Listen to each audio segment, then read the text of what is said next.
Você é de Teófilo Otoni, certo? Eu nasci em Minas Gerais, Teófilo Otoni. Aham. Só que fui criada em São Paulo, porque Sei. quando os meus pais mudaram pra cá, eu tinha só 1 ano de idade. Ah, entendi. E aí fui entendi. criada no Capão Redondo. No Capão. Você é da quebrada, então? Quebradaça. Olha só. E de uma época de um Capão Redondo que era conhecido internacionalmente. Tamanha violência, né? Jura por isso, é?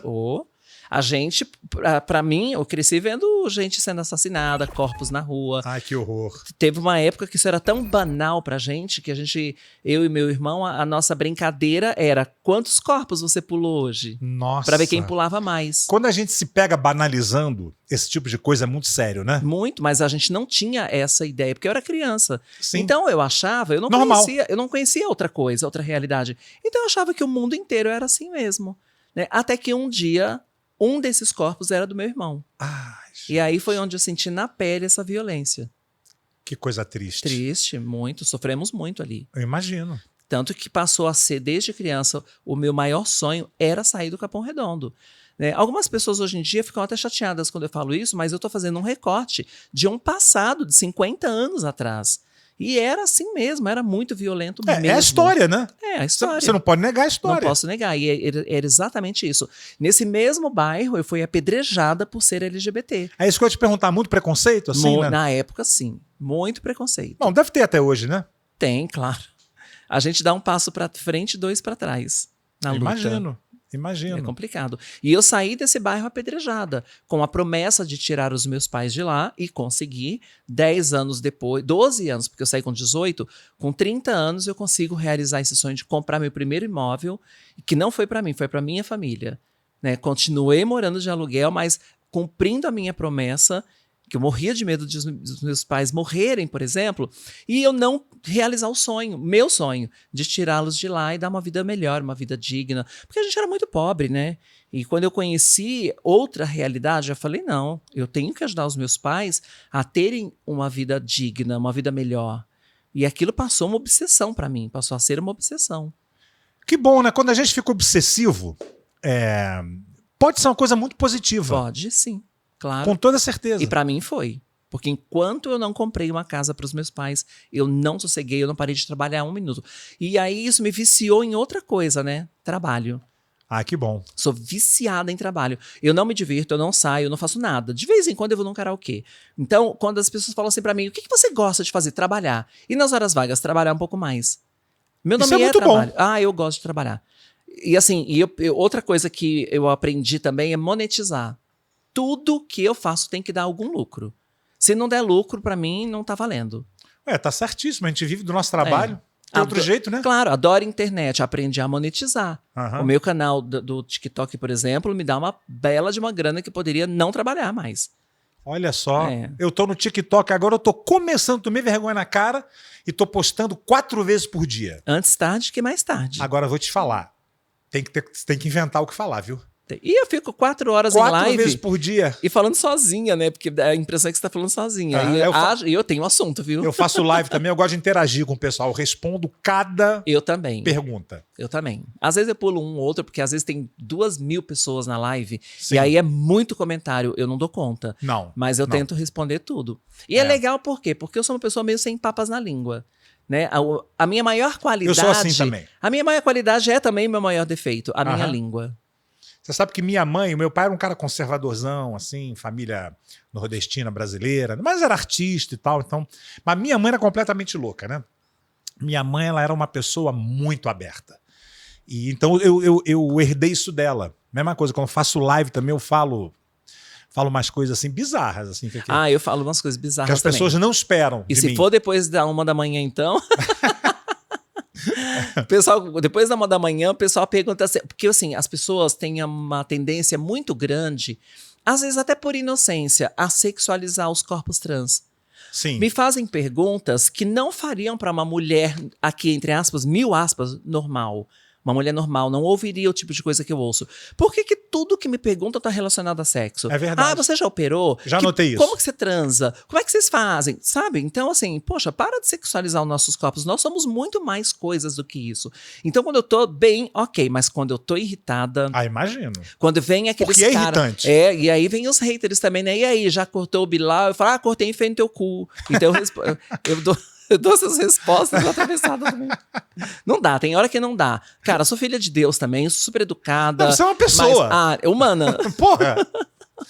Tem que ter muita paciência. E todo santo dia alguém me... Todo dia. Eu não teve um dia da minha vida que eu não fui dormir sem alguém ter me perguntado, você é operada? Pra quê? Essa É pergunta uma fixação, cara. E outra coisa, né? Isso só interessa pra duas pessoas. Pra mim, porque eu tenho que lidar com este corpo e ser feliz com ele, porque eu não tenho outra opção. É o seu, né? E também pra quem vai casar comigo. Tem que saber das coisas. Fora isso, não interessa. Lógico que não. Isso é uma coisa que não se pergunta pra uma pessoa trans, seja ela quem for. Exatamente. Agora, aproveita aqui. Qual é a diferença trans E travesti. e travesti? Todo mundo faz essa pergunta. Uhum. Eu sei, mas eu quero que eu estou te perguntando para... Lugar de fala, né?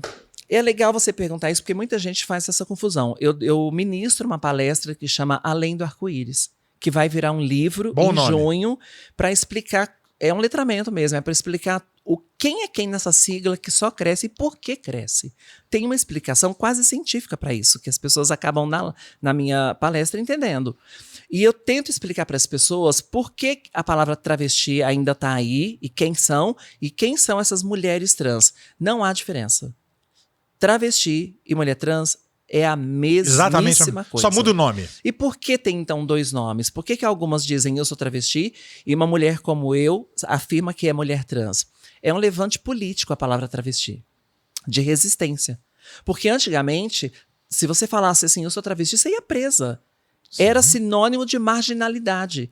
Ainda é um pouco, né? Ainda é, e eu tenho provas disso, né? Eu fiz um teste para saber por quê. As meninas mais novas não passaram pelas invalidações que nós mais velhas passamos. Para elas usar o nome travesti é um luxo.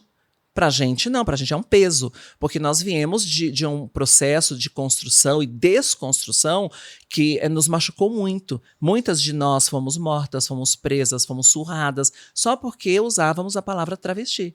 Sim. A gente ia literalmente presa, não arrumava emprego, era obrigada a viver única e exclusivamente de prostituição. Hoje temos um leque de opções, ainda o mercado de trabalho não está preparado para isso, mas a gente está preparando.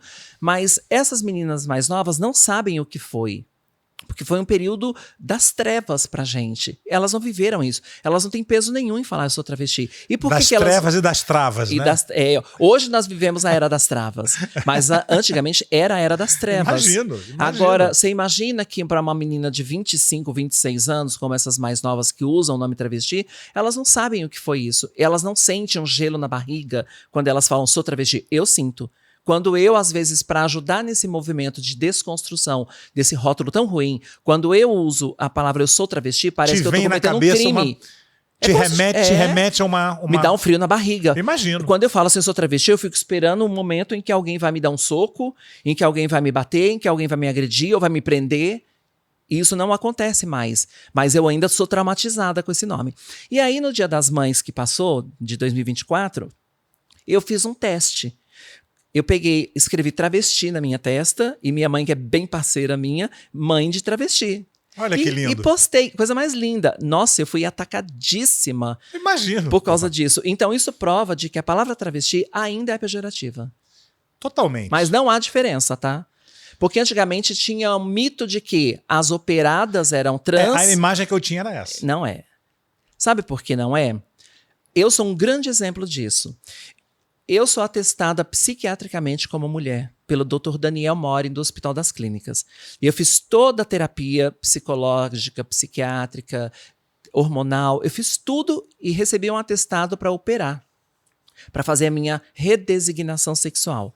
Quando eu fui operar na Tailândia, eu fiz todos os exames, eu descobri nesses exames que eu tenho um problema sério no coração e que essa cirurgia em específico é muito invasiva e o cardiologista me desacreditou, né? Falou, não, você não vai fazer. Cara, não faça isso. É muito pesada essa cirurgia. Você pode não aguentar, você pode não suportar. Evita. Faça as cirurgias mais leves, que não comprometa tanto, que evita a anestesia geral e tal, não sei o quê. E aí eu acabei voltando para terapia e desisti. Eu deixei de ser mulher? Eu acho que não, Então, tá aqui, né? claro, então eu não posso ser julgada mulher pela minha genitália.